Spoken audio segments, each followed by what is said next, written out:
아무리 세상에 시어머니와 싸워도 빨간 줄 긋게 만든 며느리는 거의 없을 것 같네요. 세상 순하게 살아온 제가 독한 며느리가 되어 시어머니를 재판까지 보내드렸네요. 평생 양보만 하며 살아왔던 불쌍한 남편의 몫까지 복수한 거예요. 무슨 얘기인지 궁금하시죠? 그럼 바로 이야기 시작할게요. 저에게는 눈에 넣어도 안 아플 10살 딸과 2살 아들이 있어요. 그리고 너무나도 사랑하는 남편이 있고요. 저와 남편은 소개팅으로 만났어요. 제 직장 선배가 중국어 학원 다니며 친하게 지내게 된 동생이 있는데 저와 성격도 잘 맞을 것 같고 무엇보다 잘생겼다며 한번 만나보라는 말에 술 한잔 가볍게 해볼 생각으로 부담 없이 나간 자리였어요. 솔직히 진짜 잘생겼더라고요. 잘생겼는데 심지어 착하기까지 했어요. 저만 반했다기보단 서로에게 반해서 급속도로 사이가 진전됐어요. 그렇게 만난 지 3개월 만에 저하고 조금 사귀다 헤어지는 사이 말고 진지하게 만나고 싶다면서 결혼을 전제로 만나보자고 해서 저 역시 같은 마음으로 사귀게 되었죠. 남편은 제가 엄마 같아서 좋았다고 하더라고요. 본인의 엄마가 아니라 정말 엄마처럼 포근하고 너그럽고 모든 것을 다 감싸 안는 느낌이라며 그런 저에게 있으면 모든 근심이 사라진다고 했어요. 제가 원래 좀 사람을 편하게 해주는 스타일이긴 한데 암튼 남편은 저 같은 사람은 처음이라며 안식을 얻는 기분이라고 했죠. 처음엔 그냥 입 바른 소리인가 했는데 남편이 정말 진정성 있게 말하더라고요. 내가 누군가에게 그런 깊은 의미라니. 서로가 인연은 인연이라고 생각했어요. 저희 남편은 정말 순하고 선했어요. 제가 연이은 야근으로 피곤해 쩔어 살던 어느 날 갑자기 회사에 찾아와선 지하 주차장에 10분만 내려와 보라고 하더니 차 안에서 제 발과 어깨를 주물러주며 직접 싸온 도시락도 먹여주곤 했고요. 주말에는 토요일 아침부터 일요일 밤까지 쭉 스케줄을 짜와서 저를 공주처럼 대접해주고 제가 경기도 외곽이든 전남 땅끝마을이든 가고 싶다고 하는 곳은 어디든지 데려다주던 정말 헌신적인 사랑을 보여주던 사람이었죠. 착한 데다 잘생기고 능력도 좋은 사람이 나만 바라본다는 사실은 이 쓰디쓴 세상도 달콤하게 물들이는 마법 같은 일이었어요. 매일이 황홀했고 저 역시 이 남자를 정말 놓치기 싫었습니다. 그런 남편이었지만 딱 하나 마음에 걸리는 부분이 있었는데요. 바로 시댁이었습니다. 남편이 결혼 얘기가 오가게 되며 진지하게 저에게 털어놓더라고요. 자기야, 사실 할 말이 있어.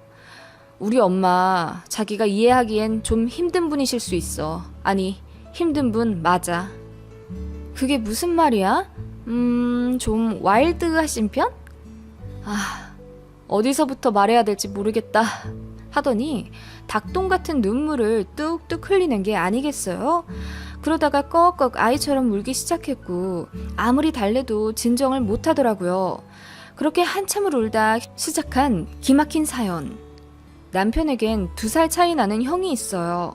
남편은 어릴 적부터 부모님께 심한 차별을 받으며 자라왔다고 하네요. 모든 것을 형에게 양보해야 했고 형의 잘못인데도 동생인 본인이 혼나며 살았다고 해요. 언제부터 기억이란 걸 하게 되었는지는 모르지만 4살 때 형의 송편이 더 맛있어 보여 하나 뺏어 먹었다는 이유로 그 추운 설날 밤 밖에서 속옷 차림으로 1시간 동안 벌을 섰던 게 본인 인생 최초의 기억이라네요. 보통 동생이 더 사랑을 받지 않나요? 그런데 남편의 집 분위기는 절대 일반적이지 않았습니다. 형이랑 밥을 먹을 때도 고기 같은 건 늘 형이 3배 이상 먹고 동생인 남편은 한두 점 먹거나 비계 덩어리만 먹었다고 하네요. 형과 싸우게 되면 불같은 손찌검은 동생인 남편 몫이었다고 해요. 동생인 네가 형한테 양보 안 하고 감히 개긴다면서 어머니에게 불같이 혼났다네요. 형을 하늘처럼 생각하라며. 그렇게 비상식적인 집 분위기에서 자란 탓에 형은 날이 갈수록 기고만장해졌고 영악하게 남편을 괴롭혔지만 집안에서 남편의 편을 들어주는 사람은 아무도 없었다고 해요.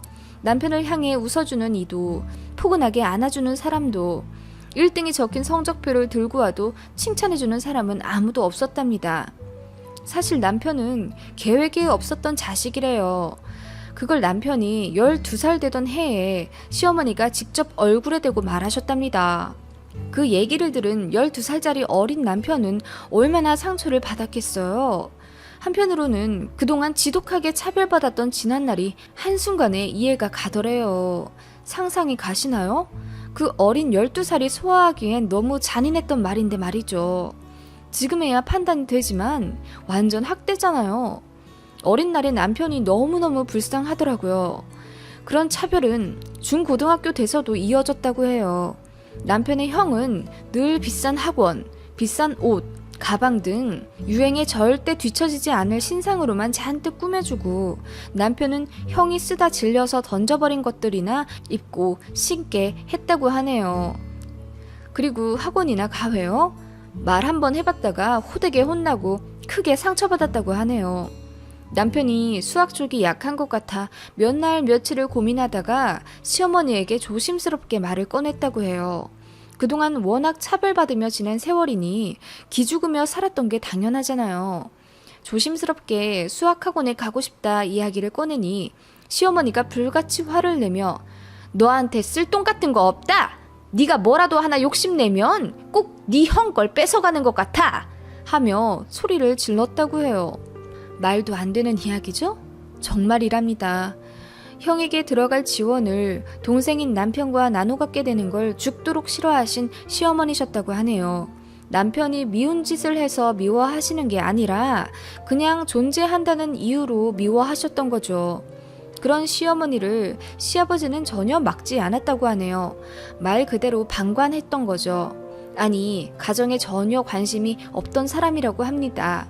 바람도 많이 피워 집에도 거의 들어오지 않았고 심지어 생활비도 책임지고 벌어오지 않아 실질적 가장 노릇을 한 건 시어머니라고 하세요.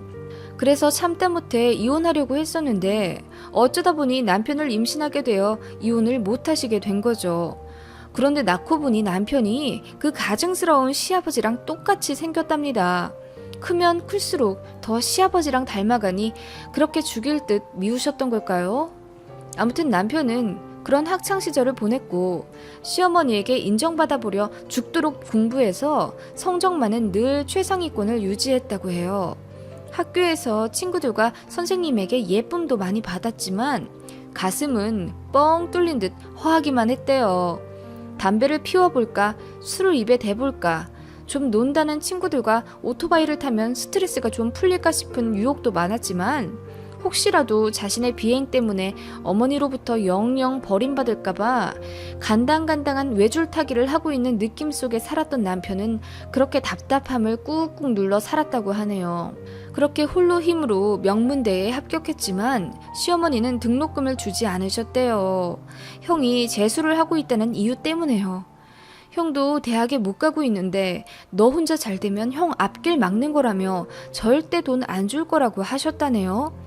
그래서 울며 겨자 먹기로 남편도 1년 재수를 택했고 24시간 패스트푸드 자정 알바를 하며 낮에는 공부하고 밤에는 일하는 지옥 같은 시간을 보냈다고 해요. 어쩐지 공부를 그렇게 잘하는 사람이 재수를 했다니 남편에게 무슨 남모를 사연이 있나 했거든요.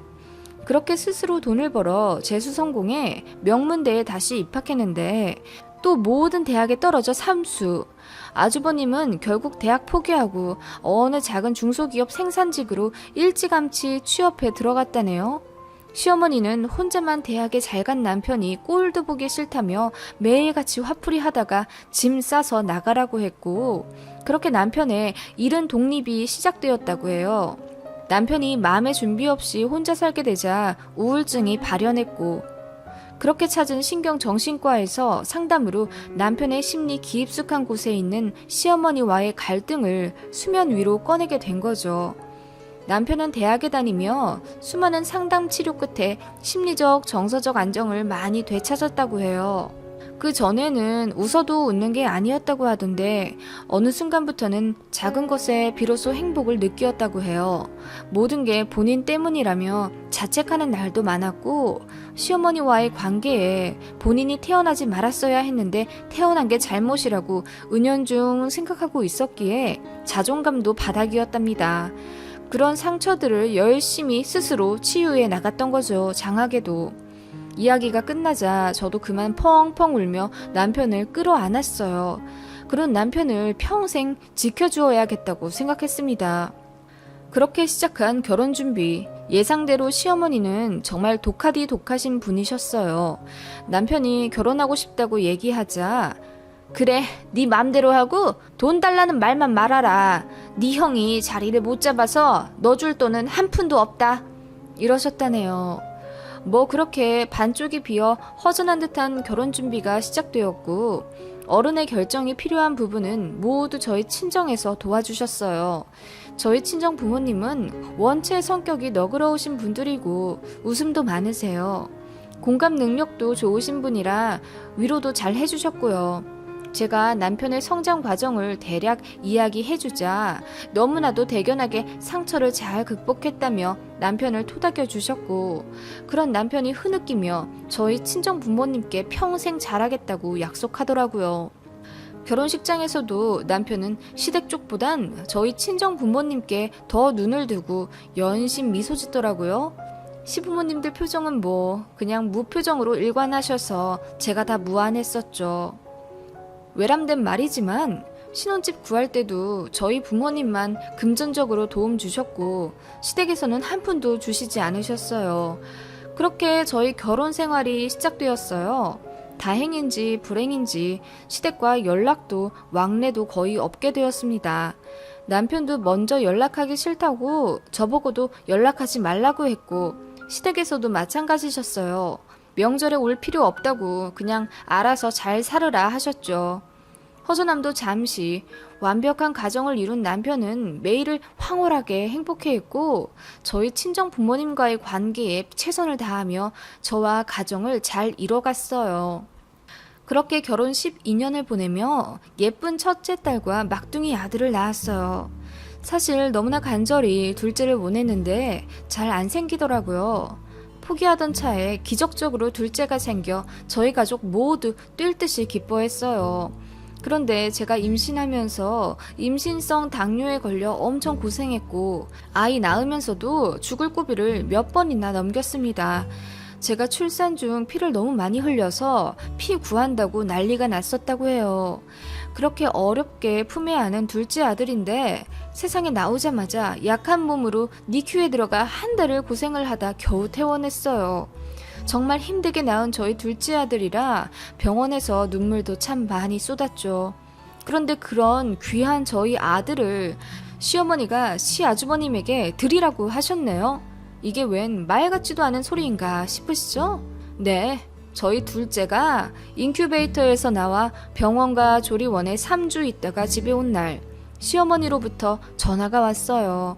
생전 오지도 않던 전화라 저는 처음에 시어머니인 줄도 모르고 스팸 전화인 줄 알았지 뭐예요.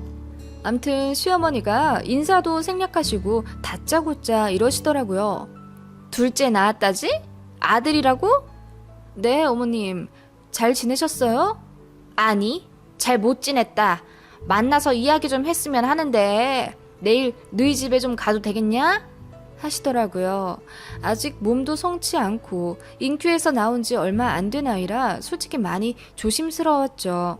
그래도 저희 집에 처음으로 오신다는 시어머니이고 혹시 말은 저렇게 하셔도 오셔선 축하해 주시려고 오시나 싶어 거절은 못했습니다. 그런데 집에 와서 다짜고짜 말씀하신 시어머님의 말씀 정말 기가 막히고 코가 막혔어요. 저희 남편을 몇 년 만에 보는 건데도 보는 둥 마는 둥 그냥 지나치시더니 저를 잡고 본론부터 말씀하시더라고요. 내 지체 않고 말아마. 너희 남편 형이 늦게 장가간 건 알지? 네, 어머님. 근데 식은 안 올린다고 저희 오지 말라고 하셨잖아요. 그래, 네 형이 사정이 좀 있어서. 아무튼 그건 그렇고 다른 문제가 좀 있다. 이상함을 느낀 남편이 제 말을 가로채 시어머니에게 대신 물었습니다. 엄마, 무슨 문제길래 며느리 안부도 안 여쭈세요? 와이프 고생 많이 했어요. 내가 안부 묻게 생겼냐? 너는 내가 안 봐줘도 혼자 잘 살잖아. 지 형이 어떻게 사는 줄도 모르고. 아, 글쎄 네 형이 시가 없댄다. 네? 그게 무슨 말씀이세요? 무정자증이라고. 애를 못 낳는데 몇 년을 애가 안 들어서서 큰 며느리랑 우리 아들이랑 난임병원에 다니기 시작했는데 네 형한테 문제가 있단다. 형이요? 그래서 말인데 니들 둘째를 형한테 좀 양보해야겠다. 네? 귀를 의심했습니다. 앞이 아득해지더라고요. 제가 무슨 말을 들은 건지. 네 아들이면 뭐 따지고 보면 네 형이랑도 같은 씨 아니냐. 우리가 데려가서 잘 키울게. 그건 내가 보장하마. 유산도 다 물려줄 거고 너희 형수님이랑 내가 정말 잘 키울게. 한 번만 양보해라. 어머님, 뭘 양보하라는 말씀이세요? 아이가 물건이에요? 그리고 우리 아들을 왜 아주버님한테 보내요? 무슨 농담을 그렇게 진짜처럼 말씀하세요, 무섭게. 화가 나서 빽 소리를 질렀더니 시어머니가 울면서 말씀하시더라고요. 네 형 불쌍하지도 않니? 대학교도 못 가고 이 회사 저 회사 여기저기 치이면서 사람들한테 상처받고 저 좋다는 여자 하나 없어서 변변찮은 연애도 못하다가 간신히 장가갔는데 애도 못 낳고 저러고 산다. 엄마, 네 형이 불쌍해 죽겠어. 너는 네 혼자 잘나서 공부도 잘했고 학교도 직장도 좋은 데 가서 애도 순풍순풍 잘만 낳고 살지 않니? 엄마, 그동안 내가 잘 살았다고요? 남편이 텅 빈 눈빛으로 시어머니를 보며 울 듯이 대답하는데 그 모습이 너무 처량해 보여 제가 앞을 가로막았어요. 어머님, 말도 안 되는 소리 하실 거면 저 지금 경찰 부르겠습니다. 뭐? 부부라고 아주 똑같은 것들끼리 만났구나. 둘이 어쩜 그리 이기적이니? 하나뿐인 형한테 양보는 못 해줄 망정. 니넨 애도 이미 하나 있잖아. 그리고 정 뭐하면 하나 더 낳아도 되잖냐. 어머님, 얼마나 힘들게 낳은 우리 아이인데요. 그리고 생전 남편한테 관심도 사랑도 안 주시더니 이제 와 저희 애까지 양보하라고요? 다 됐고요. 더 이상 어머님 망언 듣기 싫어요. 나가주세요. 화가 나서 소리를 질렀더니 우리 둘째가 놀랐는지 울더라고요. 첫째 딸은 친정 부모님께 가 있어서 다행이었죠. 다급하게 안방으로 가서 둘째 아이를 안아 올렸습니다. 그때 저벅저벅 뒤따라온 시어머니가 제품에서 저희 둘째 아들을 강제로 뺏으려 하시는 게 아니겠어요? 너무 놀라서 어버버 하는 사이 저희 아들을 그만 어머님 품 안에 빼앗기고 말았어요. 그러시더니 그대로 다급하게 집을 나가시려고 하는 거 있죠? 네, 농담 아니고 정말이에요. 그 피부치를 그렇게 눈앞에서 뺏겼습니다. 남편과 저 동시에 소리를 지르며 아이를 뺏으려고 실랑이를 벌였어요. 그 와중에 아이는 불편한지 있는 힘을 다해 울고 있고요. 지금 생각하면 정말 미안하네요. 그렇게 강제로 현관 문 밖까지 나가시고 초인적인 힘으로 엘베까지 눌러 타시더라고요. 저희 셋 모두 엘베 안에서 뒤엉켜 말리고 밀고 난리도 아니었습니다. 그렇게 1층에 도착한 엘리베이터. 문이 열리자마자 본 얼굴은 시아주버님이었습니다. 진원아, 일단 애기 받아서 먼저 데려가라 하시며 아이를 시아주버님께 급히 드리려는 게 아니겠어요? 지금 무슨 짓이에요? 우리 아이 당장 내놔요! 하며 제가 울부짖었고 남편이 완강하게 막아 간신히 아이를 제 품에 다시 안게 되었습니다. 형, 지금 이게 뭐 하는 짓이야? 그러자 시아주버님이 겸연쩍게 웃으며 말하는데 순간 구역질이 날 뻔했습니다. 아, 엄마가 아기 준다고 해서 받으러 오긴 했는데 뭐 아직 얘기가 덜 됐나 보네. 야, 엄마한테 얘기 잘 들었지 내 사정? 내가 애를 못 낳는단다. 동생아, 마지막으로 딱 한 번만 양보해줘라. 나 네 하나뿐인 형이잖아. 애는 우리가 잘 키울게. 내 아들처럼 생각하면서 말이야. 시 아주머님의 말이 끝나기가 무섭게 남편이 주먹을 날렸습니다. 그 순간 모두 일시정지를 누른 듯 멈췄고 정신을 차린 시어머니가 저 멀리 나가떨어진 시아주버님을 급하게 감싸 안더라고요. 야, 너 네 형한테 뭔 짓이야? 감히 네가 내 아들을 때려? 엄마, 형, 평생 형한테 양보만 하고 살았는데 하다못해 이제 저희 아이까지 양보를 하라고요? 어떻게 나한테 이렇게까지 하세요? 나한테 정말 조금도 미안하지가 않아요? 조금도요? 그러더니 엉엉 아이처럼 우는 남편. 그 사이 아파트는 저희 난리에 많은 사람들이 나와 구경하고 있었어요. 저는 창피함도 모른 채 시어머니와 시아주버님을 향해 소리를 질렀죠. 당신들 천벌 받을 거야. 내 남편한테 준 상처 내가 용서 안 해. 하고 이어 말했어요. 여러분, 지금 경찰서에 신고 좀 해주세요. 이 사람들 저희 아이 강제로 데려가려고 했어요. 제발요. 그렇게 해서 저희 가정사는 경찰서에까지 가게 되었죠. 제가 남편에게 말했어요. 당신에게 미안하지만 나 시어머니 용서할 수 없어. 당신한테 한 짓만으로도 사실 너무나 당신 어머니를 증오해. 이제는 더 참을 수가 없어. 나 어머니 고소하려고 해. 그 전에 당신 어머니니까 당신 동의가 필요해. 여보, 일단 미안해. 나 때문에 이런 말도 안 되는 일 겪게 해서. 그리고 이어 말하는 남편. 나도 용서 못해. 그리고 이제 우리 엄마, 우리 형 아니야. 어떻게 그런 사람들이 내 가족이라고 할 수 있겠어? 차라리 이제 마음 편해. 마음 한구석 불편함이 있었는데 용서 안 해도 될 떳떳한 구실이 생겼잖아.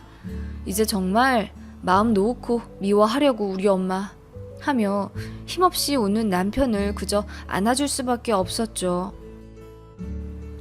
그날부로 저희는 시어머니를 아동 유괴죄로 고소했습니다. 엘리베이터 CCTV와 저희 아파트 입주민들이 그 증인이었죠. 시어머니가 고래고래 소리를 지르며 남편이 시아주버님 때린 거 폭행죄로 같이 고소할 거라며 어깃장을 놓았지만 사실 그 역시 정당방위일 뿐이죠. 시어머니와 저희는 꽤 오랜 시간 지친 시간을 보내며 조사를 받았고 남편은 절대 선처가 없다고 했어요. 그리고 어느새 재판까지 가게 되었습니다. 그 와중에 시아주버님이 저희에게 찾아와 제발 여기서 멈추어 달라며 어떻게 가족한테 이럴 수 있냐며 눈물로 호소하더라고요. 그런 시아주버님에게 딱 한마디 하고 돌려보냈습니다. 그러게요. 가족인 제 남편한테 다들 왜 그러셨어요? 한마디도 못하더라고요. 시어머니는 분명한 유괴 의도가 있었고 조사 결과 몇 달 전부터 치밀하게 준비하신 계획 범죄로 판결이 났어요. 그러나 결과적으로는 시도에 그쳤다는 점, 친족 관계라는 점에서 감형이 되었고 결국 징역 4개월, 집행유예 1년을 받으셨습니다. 판결 내려지기 전 구치소에서 콩밥도 두둑히 드셨죠. 집행유예 때문에 교도소는 안 가셨지만 어쨌든 전과가 남으셨어요. 그리고 접근 금지 가처분 명령이 내려졌습니다. 이제 저희 집 근처에도 못 오고 전화도 하실 수 없어요. 저희 남편도 전화로 시댁에 마지막으로 분명히 얘기를 전했습니다. 인연은 여기까지다. 더는 연락하지 말자. 장례식에도 부르지 말아줬으면 좋겠다. 라고요. 차단까지 마무리하곤 스마트폰을 내려놓은 남편이 저를 보고 씩 웃더라고요. 그리고 한마디 하더라고요. 이제 내 가정은 여기 이곳뿐이야. 그래서 저도 남편의 눈을 보며 진심을 담아 말했어요. 당신 내가 무조건 지켜준다고. 그렇게 폭풍 같은 시간이 지났고 저희 둘째 아들은 그날의 긴박함은 꿈에도 모른 채 무럭무럭 커서 조금씩 걷기 시작했고 이제 웬만큼의 또래만큼 건강해졌어요. 우리 첫째 딸은 다행히 아무것도 모르고 마냥 해맑기만 하고요. 저희는 아팠던 만큼 더 굳건해졌습니다. 우리 가여운 남편, 저희 가족 안에서 행복만 할 수 있게 제가 꼭 지켜줄 겁니다. 태어나길 잘했다고 생각할 수 있도록 제가 더 잘할 거예요. 저도 아이를 둘 낳아보니 첫째나 둘째나 모두 소중한데 어머님은 어쩜 그렇게 첫째만 차별하여 아끼고 둘째인 제 남편은 왜 남의 집 자식 마냥 한번 따스히 품어주지도 않고 매몰차게 키우셨는지 이해가 안 갑니다. 정말 제 남편이 미운 시아버님을 닮아서 그러셨던 걸까요? 아무튼 그런 가정 환경에서 엇나가지 않고 바르게 자란 제 남편이 참 존경스러워요. 긴 이야기 들어주셔서 감사해요.